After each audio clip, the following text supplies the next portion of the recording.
naquela terça-feira de manhã, quando o eletricista subiu no forro da garagem da nossa casa de 3 andares e gritou meu nome com a voz trêmula de terror, descobri que todo o dinheiro do mundo não garantiu o caráter que pensei ter ensinado. O que ele encontrou ali escondido não era apenas a verdade sobre meu filho, era a prova de que perdemos ele no caminho da nossa prosperidade. Antes de começar, quero te fazer um pedido. Inscreva-se no canal e deixe um comentário dizendo de onde você está me ouvindo. Saber que essas histórias atravessam cidades, estados e até países me dá forças para continuar compartilhando. Sua presença aqui significa mais do que você imagina. Meu nome é Lúcia. Tenho 68 anos, cabelos brancos que agora frequentam os melhores salões da cidade e rugas que contam uma história de transformação que poucos conseguem viver. Mas nem sempre foi assim. Nasci numa favela na periferia da Zona Sul. Minha mãe lavava roupa para fora. Meu pai era ajudante de pedreiro quando conseguia trabalho. Éramos 6 irmãos dividindo 2 cômodos de chão batido. Muitas vezes o jantar era apenas pão com margarina e chá de canela. Aprendi desde cedo que pobreza não é vergonha, mas também não é destino. Estudei à noite em escola pública, trabalhando de dia como empregada doméstica desde os 14 anos. Aos 20 anos, consegui me formar professora pelo programa de ensino à distância de uma universidade federal. Foi a primeira conquista da minha vida. Aos 22, conheci Roberto num ponto de ônibus. Ele era motorista de caminhão, 6 anos mais velho que eu, trabalhador e honesto. Não tinha nada além de um sonho, sair da pobreza. Casamos numa cerimônia simples no cartório. Nossa lua de mel foi um passeio de ônibus até a praia, onde comemos sanduíche natural e tomamos refrigerante sentados na areia. Mas tínhamos algo que o dinheiro não compra: determinação. Alugamos um quartinho de fundos numa casa na periferia. Eu dava aulas numa escolinha comunitária. Roberto trabalhava 16 horas por dia dirigindo. Guardávamos cada centavo. Quando Daniel nasceu, dividimos o quarto com o berço emprestado de uma vizinha. Fraldas de pano, porque descartáveis eram caras demais. Leite muitas vezes racionado. Mas amor era o que não faltava. 3 anos depois veio Carolina. Mais uma boca para alimentar, mas também mais um motivo para lutar. E lutamos. Roberto fez curso de mecânica à noite e abriu uma pequena oficina na garagem de casa. Eu assumi 2 escolas, trabalhando em turnos duplos. Dormíamos pouco, comíamos pouco, mas sonhávamos muito. Os anos passaram. A oficina cresceu. Roberto contratou funcionários. Abriu uma segunda unidade. Investiu em equipamentos modernos. Eu fui promovida a coordenadora pedagógica, depois a diretora de escola. Meu salário triplicou. Compramos nossa primeira casa própria quando Daniel tinha 12 anos. Uma casa de verdade com 3 quartos, quintal e garagem. Lembro do dia em que entramos nela. Daniel e Carolina correram pelos cômodos vazios gritando de alegria. Roberto me abraçou na porta e sussurrou: "Conseguimos, Lúcia. Ninguém mais vai passar fome aqui." E ninguém passou. Nos 15 anos seguintes, nosso patrimônio cresceu de forma que nunca imaginamos. A oficina de Roberto se transformou numa rede com 5 unidades pela cidade. Eu me tornei proprietária de uma escola particular, pequena, mas bem conceituada. Saímos do quartinho de fundos para uma casa de 3 andares num bairro nobre. Trocamos o ônibus por carros importados. Viajamos para o exterior. Demos aos nossos filhos tudo o que nunca tivemos: escola particular cara, cursos de idiomas, roupas de marca, tecnologia de ponta. Daniel se formou em administração numa universidade particular renomada.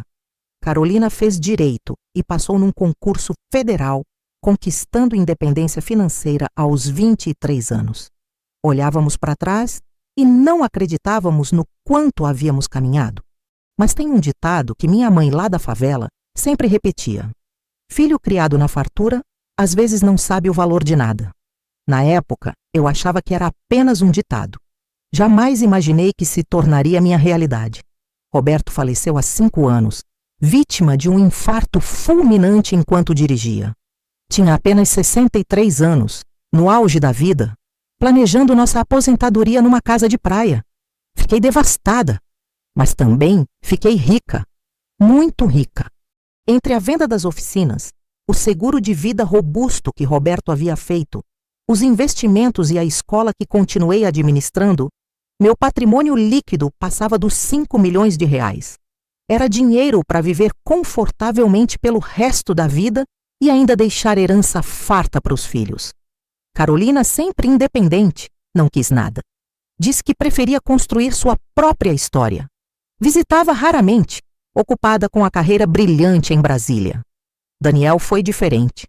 Casado com Patrícia há 10 anos, pai de 2 filhos lindos, Miguel e Sofia, ele me procurou 2 meses após o funeral do pai. Mãe, a senhora não pode ficar sozinha naquela casa enorme. Vem morar com a gente. Mas a casa dele era pequena, um apartamento de 2 quartos num bairro classe média. Ou melhor ainda, continuou ele, com um brilho nos olhos que deveria ter me alertado. Que tal construirmos juntos? A senhora tem aquele terreno que o pai deixou na Zona Oeste. Podemos fazer uma casa grande, espaçosa, onde todos vivem bem. Eu administro a construção. Parecia uma boa ideia. Daniel havia se formado em administração. Trabalhava numa empresa de logística e parecia responsável. Concordei. Investimos quase 1,5 milhão na construção. Uma casa de 3 andares, 6 suítes, piscina, churrasqueira, garagem para 4 carros. Um projeto arquitetônico moderno e imponente. Ficou linda. Nos mudamos há 3 anos, cada um com seu andar. Eu no térreo, Daniel, Patrícia e as crianças no primeiro andar, e o segundo andar reservado para visitas e área de lazer. Era para ser o paraíso, mas o inferno, descobri, às vezes veste roupas bonitas. No início, tudo parecia perfeito. A casa era ampla o suficiente para todos terem privacidade, mas aconchegante o bastante para nos sentirmos família. Jantávamos juntos várias vezes por semana. Os netos enchiam a casa de alegria. Patrícia e eu nos tornamos amigas próximas. Daniel dizia que estava indo muito bem na empresa. Promoções, bônus, projetos importantes. Logo vou ser sócio, mãe. Tudo está se encaminhando. Eu me orgulhava dele. Afinal, vencer na vida como ele estava vencendo era a realização do nosso sonho. Mas então começaram os pedidos. O primeiro foi sutil. Mãe, estou investindo num negócio paralelo com uns colegas. É uma oportunidade incrível. Posso pegar 50 mil emprestado? Em 3 meses devolvo com juros. 50 mil não era nada para mim. Transferi no mesmo dia. 2 meses depois. Mãe, o negócio está decolando, mas precisamos de mais capital de giro. Mais 100 mil. Prometo que o retorno vai ser excelente. Transferi novamente e depois. 200 mil, mãe. Última vez. Vamos abrir uma filial. 300 mil é um investimento garantido. 500 mil. Sei que é muito, mas confie em mim. Em 2 anos, transferi para Daniel mais de 2 milhões de reais. Ele sempre prometia devolver. Sempre dizia que o negócio estava crescendo. Sempre mostrava planilhas e projeções no computador que eu não entendia direito. E eu sempre acreditava. Porque era meu filho. Porque ele tinha diploma universitário. Porque parecia saber o que estava fazendo. Mas aos poucos, detalhes começaram a me incomodar. Daniel chegava tarde em casa. Sempre tenso. Sempre ao telefone falando baixo em conversas que interrompia quando eu me aproximava. Patrícia emagreceu. Ficou com olheiras profundas. Sobressaltava-se com qualquer barulho. Está tudo bem, querida? Eu perguntava. Tudo, Lúcia. É só estresse do trabalho. Mas algo estava errado. Muito errado. Os netos pararam de brincar na área comum da casa. Ficavam trancados no quarto. Quando Daniel chegava, Sofia corria para o quarto e Miguel fingia estar dormindo. Certa noite, ouvi uma discussão violenta vindo do andar de cima. Você está mentindo para mim. Eu sei que está. A voz de Patrícia estava desesperada. Cala a boca! Você não entende nada de negócios! Daniel gritou com uma raiva que nunca tinha ouvido nele. Subi as escadas, mas antes que pudesse bater na porta, tudo ficou em silêncio. No dia seguinte, Patrícia tinha um hematoma no braço. Bati na quina da porta, disse ela, desviando o olhar. Meu coração apertou. Mas não quis acreditar no que minha intuição gritava. 3 semanas atrás, a instalação elétrica da garagem começou a apresentar problemas. A luz acendia e apagava. Temi um curto-circuito que colocasse em risco aquela casa que custou tanto a construir. Chamei um eletricista. Não o que sempre contratávamos, porque ele estava de férias. O síndico do condomínio me indicou seu Cláudio, homem sério e experiente. Dona Lúcia, o problema parece estar na fiação do teto da garagem. Vou precisar abrir o forro para verificar. Faça o que for necessário. Era uma terça-feira de manhã. Daniel tinha saído cedo, como sempre. Patrícia havia levado as crianças para a escola. Eu estava no escritório do térreo, respondendo e-mails da escola, quando ouvi um estrondo vindo da garagem. Corri até lá. Seu Cláudio estava em cima da escada, paralisado, olhando para dentro do vão do teto com uma expressão de choque absoluto. Seu Cláudio, o que aconteceu? Ele desceu da escada lentamente, o rosto pálido. Dona Lúcia, eu acho que a senhora precisa ver isso, mas se prepare. Minha mão tremeu ao subir os degraus da escada. Quando olhei para dentro daquele espaço escuro entre o forro e o telhado, meu mundo desabou. Havia dezenas de pacotes plásticos transparentes, pacotes cheios de um pó branco, balanças digitais de precisão, embalagens pequenas por todos os lados, celulares, mais de 10 celulares diferentes espalhados, e dinheiro, maços e maços de notas de 50 e 100 reais empilhados nos cantos. Desci da escada e precisei me apoiar na parede para não cair. Dona Lúcia, a voz de seu Cláudio estava carregada de compaixão. Acho que a senhora precisa chamar a polícia. Sentei-me no chão frio da garagem. As lágrimas começaram a cair sem controle. Não podia ser verdade. Meu filho, meu Daniel, a quem dei tudo, absolutamente tudo, estava traficando drogas. Os 2 milhões que emprestei nunca foram para nenhum negócio. Foram para isso, para destruir vidas, para destruir a nossa família. Pedi a seu Cláudio que esperasse, que não tocasse em nada. Precisava pensar, precisava entender. Ele concordou, relutante, mas disse que só poderia esperar até o fim da tarde. Depois disso, sua consciência não permitiria silêncio. Entrei em casa e sentei na sala. Aquela sala luxuosa, com móveis importados, quadros de artistas renomados nas paredes, um lustre de cristal que custou mais de 30 mil reais. Tudo isso construído com sacrifício, com trabalho honesto, com suor e lágrimas. E meu filho havia transformado nossa casa num ponto de drogas. Chorei como não chorava desde o dia em que Roberto morreu. Então ouvi a porta da garagem se abrir. Era a Patrícia voltando com as crianças. Enxuguei o rosto rapidamente e fui até ela. Patrícia, preciso falar com você. Agora, a sós. Ela deve ter visto algo no meu rosto porque ficou branca. Pediu para as crianças subirem e assistirem televisão. Assim que elas entraram no elevador, segurei as mãos dela. Encontrei drogas na garagem. Muitas drogas. E dinheiro. Os olhos dela se encheram de lágrimas instantaneamente. Você sabia, não é? Minha voz saiu mais dura do que pretendia. Ela assentiu, soluçando. Há quanto tempo? 1 ano, talvez mais. E não me contou? Ele me ameaçou, Lúcia. Ela estava desesperada agora. Disse que se eu contasse para você ou para qualquer pessoa, mataria a mim e as crianças. Disse que estava devendo muito dinheiro para gente perigosa. Que se eu abrisse a boca, todos morreríamos. Meu Deus. E o dinheiro que pedi emprestado para ele? Nunca houve negócio nenhum, Lúcia. Ele usava para comprar droga, para pagar dívidas, para sustentar o vício e o tráfico. Sentei no sofá, sentindo que minhas pernas não me sustentariam. O que ele se tornou, Patrícia? Eu não sei, ela respondeu, enxugando as lágrimas. O homem com quem casei não existe mais. Ele usa cocaína, Lúcia. Há mais de 3 anos. Começou em festas corporativas, ele dizia. Mas depois não conseguiu mais parar. E quando o dinheiro acabou, começou a traficar para sustentar o vício. Fechei os olhos. Demos tudo para aquele menino. Tudo. E ele escolheu isso. Vou chamar a polícia, disse finalmente. Patrícia assentiu chorando. É o certo a fazer. Mas estou com medo, Lúcia. Eu também, admiti. Mas não posso deixar isso continuar. Naquela tarde, antes que Daniel voltasse, fiz o que precisava ser feito. Fotografei tudo na garagem, cada pacote, cada celular, cada maço de dinheiro. E então, liguei para a polícia. 2 viaturas chegaram em menos de 20 minutos. Expliquei tudo. Mostrei as fotos. Levei os policiais até a garagem. A senhora fez a coisa certa, disse o delegado, um homem de meia idade com expressão séria. Vamos precisar que aguarde aqui a chegada do seu filho.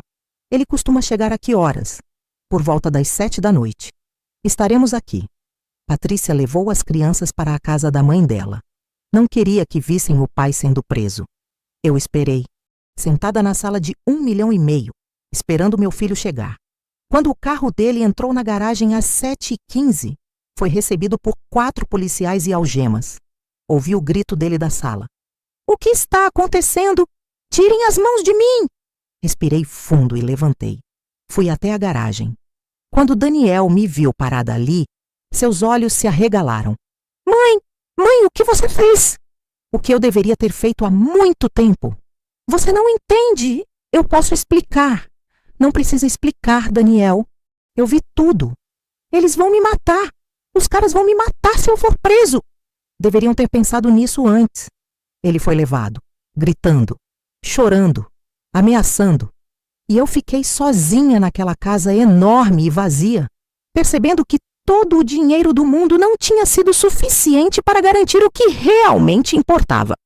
Os dias que se seguiram foram um pesadelo. A prisão de Daniel virou notícia. Empresário de família rica preso por tráfico de drogas. Os jornais adoram essas histórias. Recebi ligações de conhecidos curiosos, olhares de pena na rua, fofocas sussurradas quando entrava em lugares. Mas o que mais doeu foi o silêncio de algumas pessoas que eu considerava amigas. Pessoas que frequentavam minha casa, que comiam na minha mesa, que de repente desapareceram como se minha dor fosse contagiosa. Patrícia pediu divórcio imediatamente. Voltou para a casa da mãe com as crianças e cortou todo o contato com Daniel. Não a culpei. Ela precisava proteger meus netos. Carolina voltou para me ver. Ficou uma semana inteira. Conversamos, choramos, tentamos entender onde tudo deu errado. Mãe, você não tem culpa, ela repetia. Você deu tudo para a gente. Educação, valores, oportunidades. O Daniel fez as escolhas dele. Mas é difícil não se culpar quando se é mãe. Fiquei sozinha naquela casa gigante. 6 suítes vazias ecoando meus passos. Uma piscina que ninguém usava. Uma churrasqueira cercada de silêncio. Pensei em vender, em me mudar, em recomeçar. Mas então percebi algo. Não era a casa o problema. Era o que havíamos perdido no caminho. Nós mesmos. Roberto e eu saímos da favela com caráter, com dignidade, com valores sólidos. Mas na correria para dar aos nossos filhos tudo o que não tivemos, esquecemos de dar a coisa mais importante. Limites. Daniel nunca ouviu um não. Nunca teve que lutar por nada. Nunca sentiu falta de nada. E quando o dinheiro fácil apareceu na forma de drogas, ele não tinha estrutura emocional para resistir. A culpa não era da riqueza. Era da forma como usamos ela. Comecei a frequentar um grupo de apoio para famílias de dependentes químicos. Conheci mães como eu, ricas, pobres, de classe média, todas com a mesma dor. Foi lá que encontrei meu caminho de volta. Voltei a trabalhar na escola com mais dedicação. Criei um projeto social para jovens em situação de risco, oferecendo educação e apoio psicológico gratuitos. Canalizei minha dor em algo construtivo e aprendi a viver comigo mesma. Aprendi que solidão não é estar sozinha, é estar acompanhada das pessoas erradas. 4 meses depois da prisão, recebi uma carta de Daniel. Minha mão tremeu ao abrir o envelope. Mãe, não espero seu perdão, não mereço, mas preciso que saiba algumas coisas. Você não falhou como mãe, eu falhei como filho, como homem, como ser humano. Quando comecei a usar cocaína, achei que controlava a situação. Achei que era só diversão, mas o vício me pegou de um jeito que não consigo explicar. E quando precisei de dinheiro para sustentar o hábito, o tráfico pareceu a solução mais fácil. Você me deu tudo, mãe. E eu joguei tudo fora. Traí sua confiança. Coloquei minha família em perigo. Transformei nossa casa num covil. Mas algo aconteceu aqui dentro. Sem a droga, sem o dinheiro fácil, sem as mentiras. Estou começando a me ver pelo que realmente sou. E é horrível. Comecei a fazer terapia, a participar de grupos de apoio, a entender meu vício. E pela primeira vez em anos, sinto que talvez exista uma chance de eu me tornar um homem de verdade. Você me salvou ao chamar a polícia. Se não tivesse feito isso, eu estaria morto. Ou teria matado alguém. Obrigado por não desistir de fazer o certo, mesmo quando significava me entregar. Te amo, mãe. E vou passar o resto da vida tentando me tornar alguém de quem você possa se orgulhar novamente. Daniel. Dobrei a carta com cuidado. As lágrimas caíam, mas eram diferentes agora.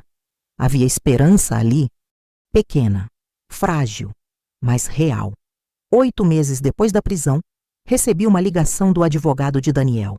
Dona Lúcia, o Daniel está com um comportamento exemplar na prisão. Está participando de todos os programas de reabilitação. O juiz está considerando a possibilidade de regime semiaberto com tornozeleira eletrônica desde que haja um responsável.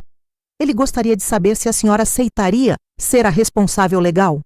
Meu coração apertou. Preciso pensar. Conversei com Carolina, com meu terapeuta, com o grupo de apoio. E então tomei minha decisão. 1 semana depois, sentei diante do juiz numa audiência.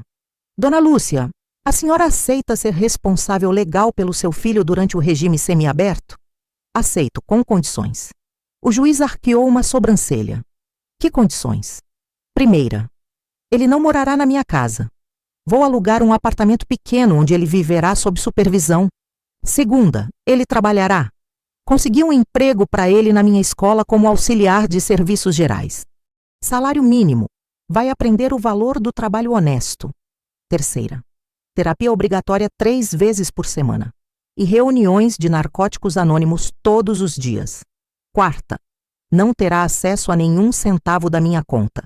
Viverá com o salário dele. Quinta, qualquer deslize, qualquer mentira, e eu mesma o trarei de volta aqui. O juiz sorriu discretamente. A senhora é uma mãe sábia, dona Lúcia. Deferido. Daniel saiu da prisão numa terça-feira chuvosa. Magro, pálido, mas com os olhos diferentes. Havia humildade ali. Havia vergonha. Mas também havia vontade de recomeçar. Levei-o até o apartamento que aluguei. Um conjugado simples num bairro popular. Sem luxos, sem nada supérfluo. É aqui que vou morar? Ele olhou ao redor claramente chocado. É, bem-vindo à vida real, Daniel. Aquela que seu pai e eu vivemos durante anos antes de conseguirmos vencer. Ele engoliu em seco e assentiu. Obrigado, mãe, por tudo. Não me agradeça ainda. Agora você vai provar que merece uma segunda chance. Nos meses seguintes, observei Daniel de longe. Ele acordava às 5 da manhã, pegava 2 ônibus para chegar à escola às 7. Limpava banheiros, varria pátios, cuidava do jardim. Recebia ordens de pessoas muito mais jovens que ele. Comia marmita no refeitório dos funcionários. E não reclamou. Nenhuma vez. À noite, ia para as reuniões. Depois voltava para seu apartamento simples. Aos fins de semana, pedia permissão para visitar os filhos, sob supervisão de Patrícia. Miguel e Sofia ainda tinham medo dele, mas aos poucos estavam começando a reconstruir uma relação. 6 meses depois, Daniel me procurou após o expediente. Mãe, posso falar com a senhora? Claro. Sentamos num banco do jardim da escola. Quero te agradecer, disse ele, a voz carregada de emoção, por não ter desistido de mim, por ter sido dura quando eu precisava, por ter me dado limites que eu nunca tive. Você está entendendo agora? Sim, eu tinha tudo, mas não sabia o valor de nada. O dinheiro veio fácil, as coisas vinham fácil, nunca precisei lutar. E quando a vida me cobrou algo, eu não sabia como lidar. Ele respirou fundo. Trabalhar aqui, ganhar um salário mínimo, pegar ônibus lotado, sentir cansaço de verdade. Isso está me ensinando mais do que todos os anos de faculdade. Sorri, com lágrimas nos olhos. Seu pai e eu fizemos isso durante décadas, Daniel. E foi isso que nos deu caráter. Não foi o dinheiro que conquistamos depois, foi a luta para conquistá-lo. Eu sei disso agora, disse ele, e prometo que vou honrar o nome da nossa família de agora em diante. Não me prometa, respondi segurando sua mão. Mostre, dia após dia, com atitudes. Ele assentiu. Vou fazer isso, mãe, pode confiar. Estou confiando, mas com os olhos bem abertos dessa vez. Hoje, 1 ano e meio depois de tudo o que aconteceu, minha vida é completamente diferente. Ainda moro na casa grande, mas agora ela tem propósito. Transformei o 2º andar em abrigo temporário para mulheres vítimas de violência doméstica que precisam de um lugar seguro enquanto reconstroem suas vidas. A piscina é usada pelas crianças dessas mulheres aos fins de semana. A churrasqueira, que antes era símbolo de status, agora é cenário de confraternizações entre famílias que estão recomeçando. Daniel mora no apartamento simples ainda. Foi promovido a auxiliar administrativo na escola. Ganha pouco mais que o mínimo, mas está limpo, está honesto, está presente na vida dos filhos. Patrícia não voltou com ele e está certa, mas permite que ele veja as crianças regularmente, e isso já é muito. Carolina vem me visitar uma vez por mês. Diz que se orgulha da forma como lidei com tudo. Vendi uma das oficinas que Roberto deixou e doei o dinheiro para instituições de recuperação de dependentes químicos. O resto do patrimônio estou usando para ajudar quem realmente precisa, porque aprendi algo fundamental. Dinheiro não é maldição nem bênção, é ferramenta. E o que fazemos com ele revela quem realmente somos. Olho agora para o jardim da frente, onde plantei rosas há algumas semanas. Elas estão começando a florescer, vermelhas, vibrantes, lindas. E penso que é isso que a vida faz conosco.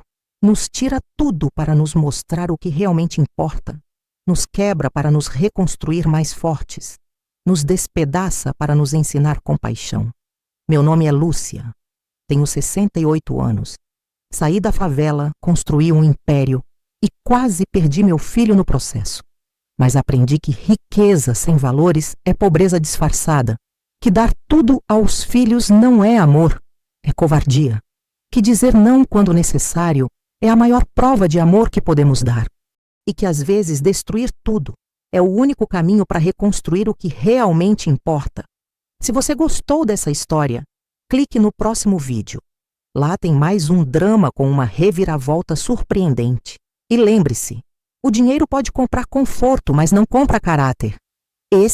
Só a vida, com suas dores e seus recomeços, pode construir. Um abraço do fundo do coração. E obrigada por me ouvir.